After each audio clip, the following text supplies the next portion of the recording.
Hello mga kasintayan! Welcome to my educational channel for mathematics. At kung kayo'y naghahanap ng video na makakatulong sa inyo sa mga topics ng mathematics na nabasa na inyo sa screen,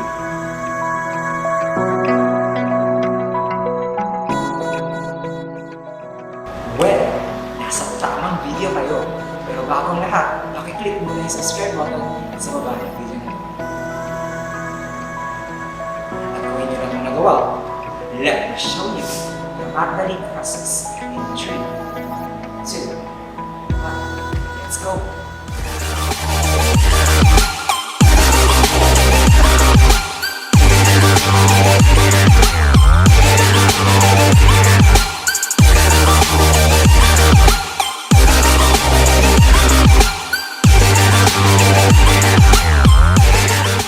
So our first topic for this video, meron tayong graphing a system of linear equations into variables. So meron tayong example na system of 4x plus 2y equals 8 and 3x minus 5y equals 15. So basically, our main goal here in this topic is we need to plot yung mga given na equation sa ating Cartesian coordinate system, which is this one. Yun yung composed ng x-axis at saka ng y-axis. So marami tayong ways or methods na ginagamit para makapag-plot ng isang system ng linear equations into variables. But in this video, magpo-focus lang muna tayo sa intercept method. So paano nga ba nangyayari yung intercept method na yan, and paano siya nakakatulong sa pag-graph ng ating system of linear equations. So ang first thing na gagawin lang natin is paghihiwalayin natin yung dalawang equation. Ito yung first equation natin, which is the 4x plus 2y equals 8, and yung pangalawang equation natin, which is yung 3x minus 5y equals 15. It means isa-solve natin sila separately. So sa intercept method, meron tayong dalawang steps. So ang first step is itong part na to, meron siyang table, and then yung last step, i-graph na natin siya sa Cartesian coordinate system. So dito na tayo sa ating first na equation, yung 4x plus 2y equals 8. If you fill out lang natin itong part na ito. So yung nandito sa part na to, nakikita nyo blanco, ang ilalagay kasi natin dito is yung 4x plus 2y equals 8 na equation, which is yung ating first equation. Then after nun, itong mga part na to, itong diagonal na to, gagawin nyo lang silang 0. Kasi nga, ang sinasolve natin right now is yung intercept, or yung ginagamit nating method is yung intercept. Sa intercept kasi, kapag sinabi nating x-intercept, meron siyang a and 0. So it means 0 doon yung y-axis, while yung x-axis natin, yun yung may value. Ganon din sa y-axis. 0 naman yung x-axis, and then may value naman yung ating y-axis. So it means, itong mga points na makukuha natin is malolocate lang to sa pinaka-main axis ng ating Cartesian coordinate system. So, paano nga ba natin to masosolve? So, for the x, we have 0. So, papalitan mo lang ng 0 tong part na to, and makukuha mo yung value ng y. So, dun muna tayo. When x is 0, dito tayo. Substitute mo lang dito sa ating given equation. So, we have 4 times 0 plus 2y equals 8. Then, matitira na lang sa side na to is yung 2y equals 8. Then, after nun, para makuha natin yung value ng y, i-divide lang natin siya both sides by 2. So, makakancel tong part na to. Ang may iwan na lang sa part na to is yung y equals 8 divided by 2, we have 4. And then, ilalagay natin siya sa part na to. When x is 0, meron tayong value ng y, which is 4. Okay? Then, after nun, same thing lang na gagawin, but ang magiging 0 naman natin is yung y. So, when y is 0, substitute lang natin 4x plus 2 times 0 equals 8. So 2 times 0 still 0. So magkakaroon na tayo dito ng 4x equals 8. Then para makuha natin yung value ng x, di-divide natin siya both sides by 4 or kung anong number yung katabi ng variable. Since 4, kaya 4 yung ginamit ko sa part na to. So maka-cancel out to, matitira lang dito is x equals 2. So when y is 0, ang magiging value ng x natin is 2. Then i-convert natin sila sa ordered pair. So we have 0 and 4. And dito naman we have 2 and 0. Okay?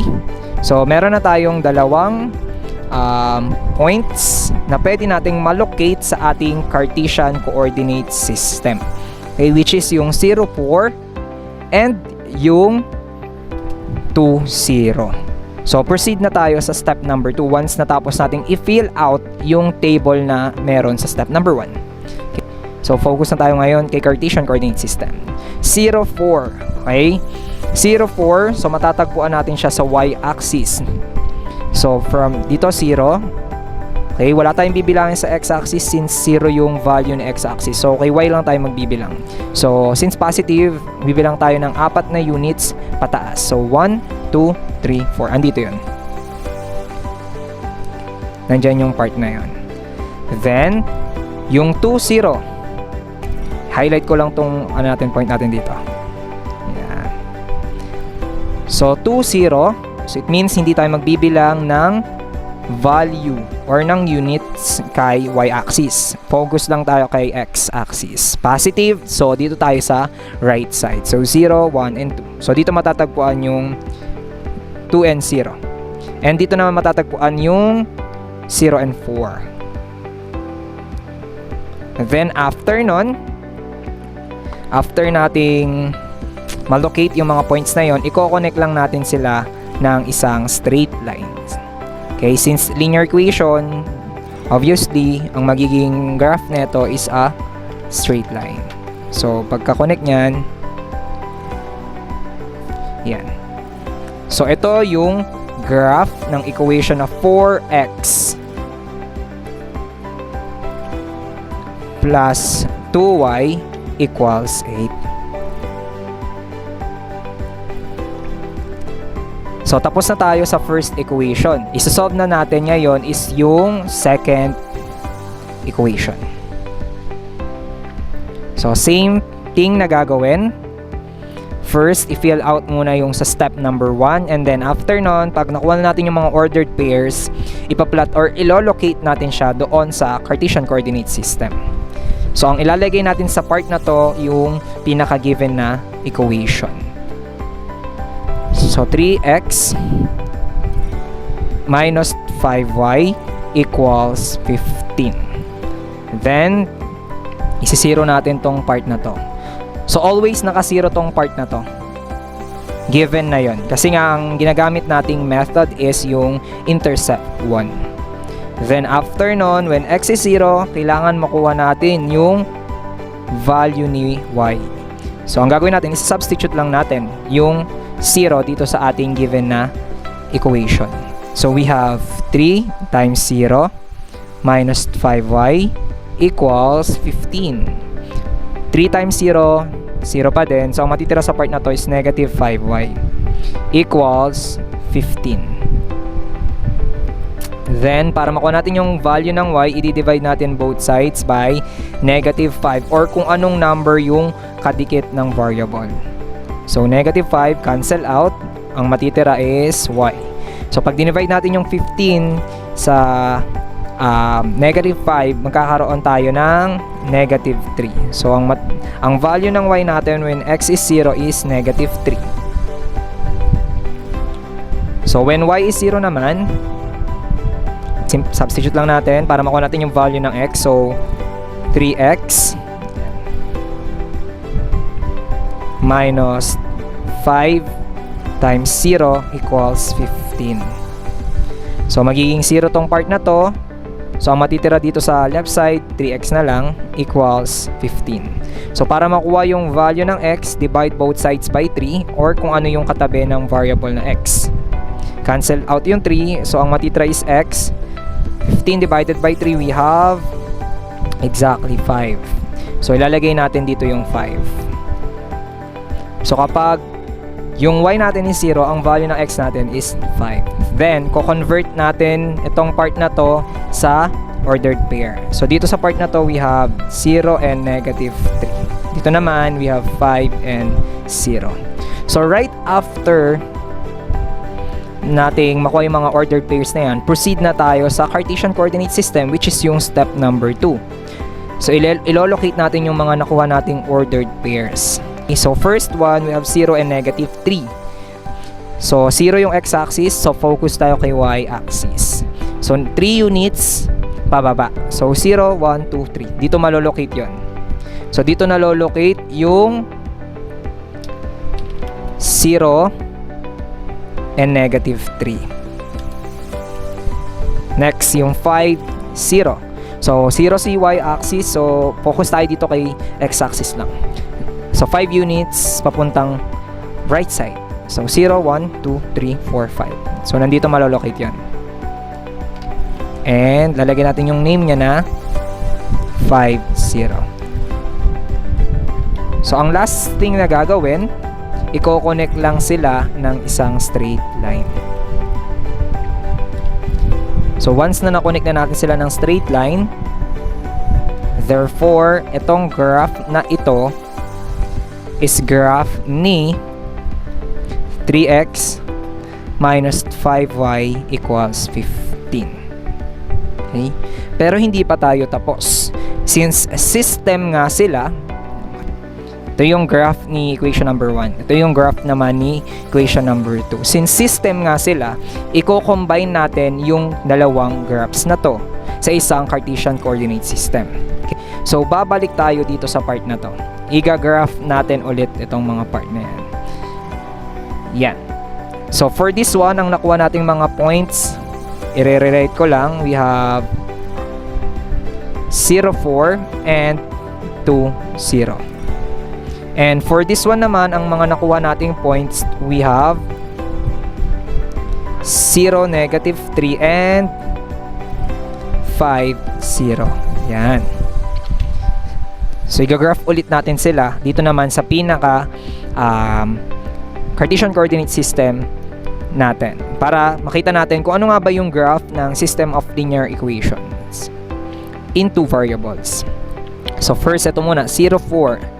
So, nandito yan. And then, 2, 0, andito siya. Then, after nun, connect natin siya ng straight line. Mas maganda, mas mahaba yung straight line para makikita natin kung talagang magi-intersect o hindi yung mga lines. Then after nun, 0, negative 3, nandito yon. Then 5 and 0, nandito siya. Then ko-connect natin siya ng isang straight line. Okay?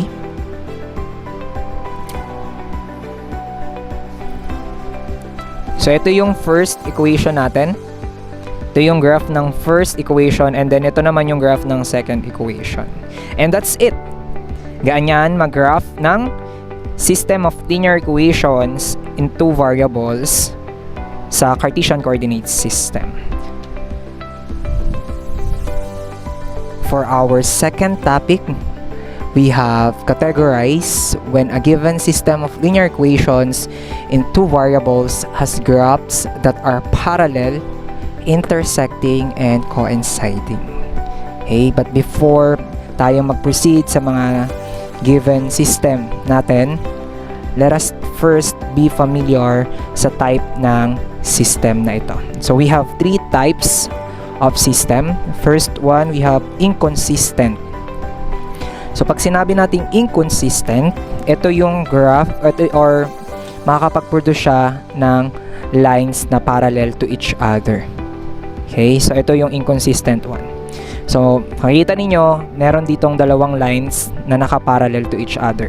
So, kapag inconsistent, nakakapag-produce ng dalawang lines which is parallel. Okay, pag consistent dependent naman, okay, for that second type ng system, naka-coincide yung isang line sa isa pang line. Means, nagsishare sila ng same points or same ordered pairs. Kung ano yung meron kay isang line na ordered pairs, meron din yung isang line. Okay? Nakapatong yung isang line sa isa pang line. That's consistent dependent. While the consistent independent naman, nag-share sila sa isang point of intersection. Ibig sabihin, nag-meet sila once lang. Okay? So, para mas mabilis nating matandaan itong tatlong type ng system natin, which is the inconsistent, consistent dependent, and then consistent independent, magkakaroon tayo ng hashtag. Okay? For the inconsistent, hashtag destined to each other. For the consistent dependent, meron naman tayong hashtag my forever. And para naman dito sa consistent independent, hashtag pinagtagpo ngunit di tinadhana. So since alam nyo na yung tatlong types ng system natin, which is the inconsistent, consistent dependent, and then consistent independent, let us now proceed kung paano nga ba natin malalaman kung yung given na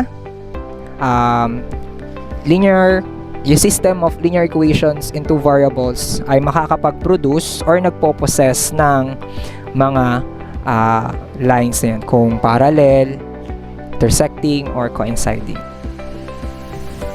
So, let us now proceed sa ating first method or yung first way para ma-identify natin kung saang kind ng system tong given natin pasok, and kung ano yung mga lines na makikreate nito sa ating Cartesian coordinate system. So, ang gagawin lang natin, i-convert lang natin yung dalawang equations na to sa slope-intercept form. So, list down ko lang muna for the first way. First one, we have 2x minus y equals 1. And for the second equation, we have 3x plus y equals 12. So, i-isolate natin yung variable na y sa my left side, and then ita-transfer natin yung may mga variable na x sa right side. So, dito magiging negative y, kakopy lang natin, equals from positive 2x na nanggaling sa left side, ita-transfer sa right side, magiging negative 2x plus 1. Then, ang kailangan lang kasi natin sa ating left side is yung positive y itself. So, magdi-divide tayo dito ng negative 1 both sides para ma-cancel out tong negative sign ng y. So, ang matitira na lang is the y itself.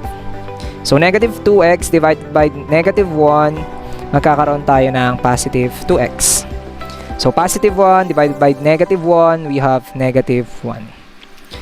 Then, i-identify yung value ng slope. Ang value ng slope para sa first equation, we have positive 2, and then yung y-intercept na naka-ordered pair, magkakaroon tayo ng 0, negative 1.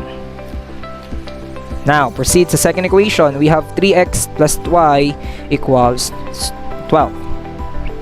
So, isolate yung y variable. So, y equals yung positive 3x na nanggaling sa left side, ita-transfer natin sa my right side. So, magkakaroon tayo dito ng negative 3x. Then, after nun, copy natin yung positive na 12. So, as you can see, positive naman na yung y. Diretso na tayo sa pag-identify ng slope. So, ang slope neto is negative 3, and then yung y-intercept neto, which is naka-ordered pair, is 0 and positive 12. So, kung i-observe ninyo, nagkaroon tayo dito ng magkaibang slope, which is 2 and negative 3, and magkaibang y-intercept, which is negative 1, 0, negative 1, and 0 and 12. So, kapag ganito yung na-compute natin na slope at saka mga y-intercept, therefore, yung system na sinosolve natin is pasok sa kind ng system na consistent independent. So, kung pasok siya sa consistent independent, therefore, makakapag-create ito ng isang point of intersection sa dalawang lines. Okay, meron tong point of intersection. Isa lang. So, proceed na tayo sa second way or second method. So, ganun lang yung pag ko-compare ng slope at saka ng y-intercept. Pag magkaiba, lalo na kung values 2 and then negative 3, katulad nun, so magkakaroon niya ng consistent independent na type ng system. And then, yung lines na makikreate nito, magkakaroon niya ng point of intersection. Isang point of intersection. Now, for the second way, we have the substitution method. Ang gagawin lang natin, mamimili lang tayo ng isang equation na nasa system. So, pwede yung first equation, pwede rin yung second equation kasi both namang magwo-work yon sa ating substitution method. So, by this time, ang pipiliin ko is yung second equation, which is yung 3x plus y equals 12. Then, i-convert ko yon sa slope-intercept form. So, ang slope-intercept form ng 3x plus y equals 12 is y equals negative 3x plus 12. Then, since ito yung kinonvert natin sa slope-intercept form, yung second equation, so yung first equation, yung paggagamitan natin ng substitution method, yung essence ng substitution method. Which means, yung negative 3x plus 12, isa-substitute natin sa y variable. Siya yung papalit doon sa may y variable. So, magkakaroon tayo dito ng 2x minus, ano yung value ng y variable natin? So, meron tayong negative 3x plus 12 equals 1. So, ito na ngayon yung panibagong equation natin na pinalitan na or sinubstitute na yung value ng y, which is negative 3x plus 12 doon sa unsolved na equation, which is yung equation number 1. Then after nun, distribute lang natin yung sign. So copy the 2x. So negative times negative 3x, we have positive 3x. Negative times positive 12, we have negative 12 equals 1. So, ang ililib lang natin sa left side yung may mga variables. Then, ililipat natin yung mga numbers doon sa may right side. So, may iwan dito sa left side, we have 2x plus 3x equals 1 plus 12. So, combine like terms, 2x plus 3x, copy the variable x, add mo yung dalawang numerical coefficient, which is 3 at saka 2, magkakaroon ka ng 5x. So, 1 plus 12, we have 13. Then, by dividing both sides, makakuha tayo ng value ng x na 13 over 5. So, kapag ganito yung nangyari, kapag nakapag-compute kayo ng value ng variable na x or ng y, therefore, ang makikreate na lines neto sa Cartesian coordinate system is yung merong isang point of intersection. And pasok to sa kind ng system na consistent independent. Or yung magiging graph neto may hashtag na tinagtagpo pero di tinadhana. So proceed na tayo sa ating our second example. We have the system of y equals negative 2x plus 1 and 4x plus 2y equals 2. So, gagamitin pa rin natin yung dalawang methods or yung dalawang way sa pag-identify kung saan siyang pasok na system, kind ng system, and kung ano yung mga lines na makikreate niya sa ating Cartesian coordinate system. So, kung mapapansin ninyo, meron na tayo ditong slope-intercept form and meron tayong standard form ng equation. Yung first equation, naka-slope-intercept form, and then yung second equation natin, naka-standard form. So, ang isosolve na lang natin dito is yung second equation para sa first way. Kasi kaya na natin i-identify yung slope at saka yung y-intercept ng first equation. So, identify na muna natin yung slope at saka y-intercept ng first equation. So, we have y equals negative 2x plus 1. So, ang slope neto, we have negative 2. So, ang y-intercept neto, we have 0 and 1. So, for the second equation, we have 4x plus 2y equals 2. So, convert natin to sa slope-intercept form. So, may iwan dito yung 2y. And then, itong 4x malilipat sa left side, sa right side. Okay? So, from 4x, magiging negative 4x plus 2. Now, ang kailangan lang kasi natin dito sa left side is yung variable na y. Magde-divide lang tayo both sides by 2. So, cancel. So, y equals negative 4x divided by 2. We have negative 2x. Then, positive 2 divided by 2, we have positive 1. Then, identify natin yung slope. So, yung slope natin, we have negative 2. And then, yung y-intercept natin, we have 0 and 1 again.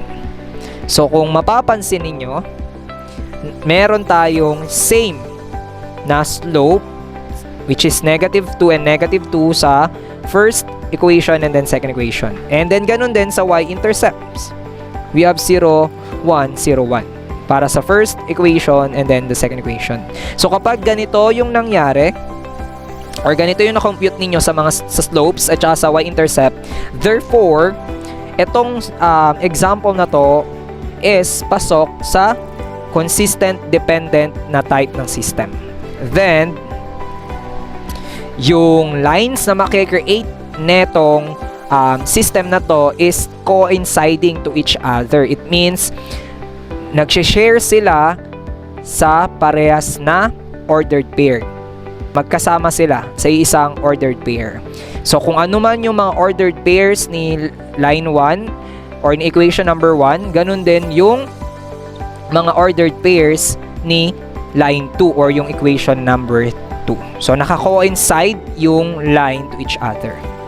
So, for the second way natin, so, dito, since meron na tayong naka-slope-intercept form, so, diretso na agad tayo talaga sa pinaka-process ng substitution method. So, since ang value ng y natin is negative 2x plus 1, isa-substitute lang natin siya doon sa y variable. So, magkakaroon tayo dito ng 4x plus 2 times negative 2x plus 1 equals 2. Pinalitan lang natin yung y variable dito sa part na to, sa second equation ng negative 2x plus 1 na nasa first equation. And then, by distributive property, yung 2 i-multiply natin doon sa binomial na negative 2x plus 1. So, copy the 4x. So, positive 2 times negative 2x. So, magkakaroon tayo dito ng negative 4x. So, positive 2 times 1, we have plus 2 equals 2. So, yung 4x, i-minus mo sa 4x, magiging 0 tong part na to. So, ang matitira natin, we have 2 equals ng 2. Kapag ganito yung nangyari sa substitution method ninyo, naging same yung value sa left side tsaka sa right side. Therefore, pasok to sa consistent dependent na kind ng system. And lahat ng ordered pairs nila ay pare-parehas. So for our last example, we have the system of y equals negative 3x plus 1 and 9x plus 3y equals 12.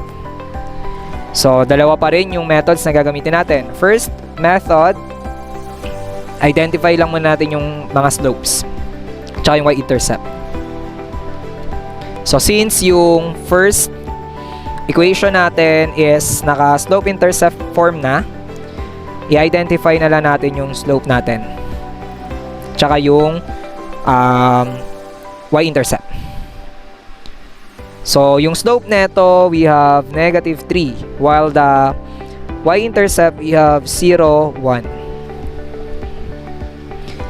Then proceed sa second equation. For the second equation, we have 9x plus 3y equals 12.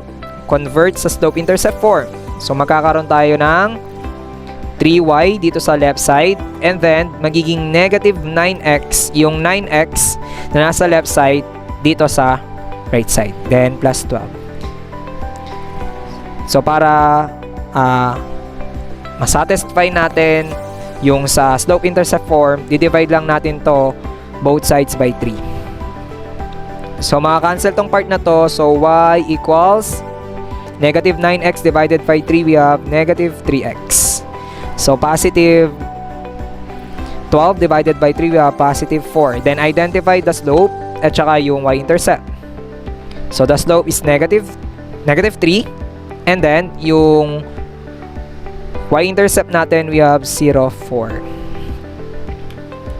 So kung mapapansin ninyo, meron tayong same na slopes sa kada equation, but magkaiba yung y-intercept. So kapag ganito na yung nangyari, itong system natin or yung given system natin ay pasok sa inconsistent type ng system.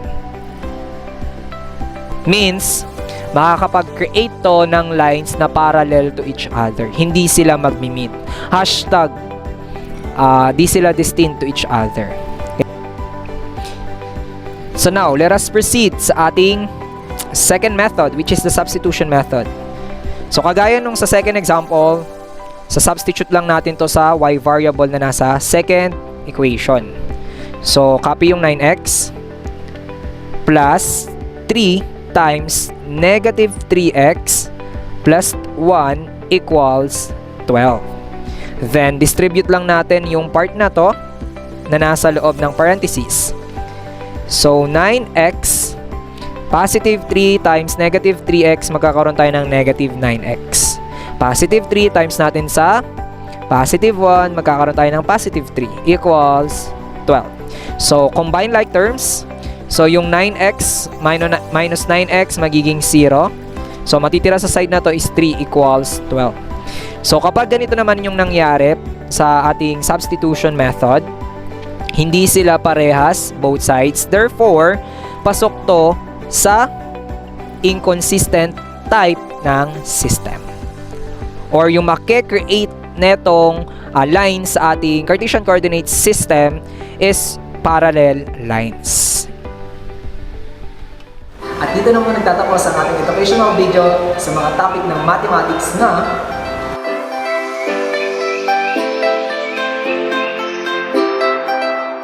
maraming salamat mga kasipnayan. Naway, kayo ay nakakuha ng kaunting technique sa pagsasolve ng mga topics na na-discuss natin sa ating video na ito. Thank you and God bless. Paalam!